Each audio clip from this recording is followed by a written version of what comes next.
Pourquoi les communautés du logiciel libre? Parce qu'en France, il y a une culture du logiciel libre qui est assez naturelle, parce que la France aussi bénéficie d'un avantage culturel sur la dissémination de la parole libriste.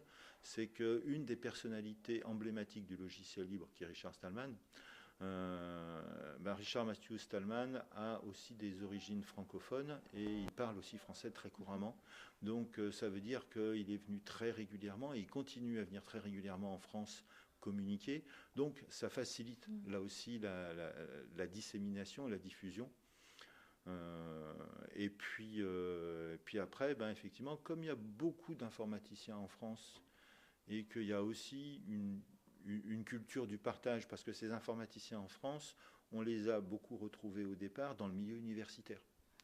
Et le milieu universitaire est d'une tradition scientifique du partage des connaissances qui fait que pourquoi ne pas partager les connaissances du numérique quand on a l'habitude de partager les connaissances habituellement. Mais là encore, aujourd'hui, c'est des choses qui ne sont pas forcément évidentes et qui sont des pratiques menacées, notamment par toutes les logiques de brevetabilité du numérique qui poussent un certain nombre d'universitaires à envisager d'être à la fois dans la recherche publique et puis de regarder du côté du business, des startups, et d'être toujours persuadés que ce seront eux les inventeurs du satisfaction du numérique.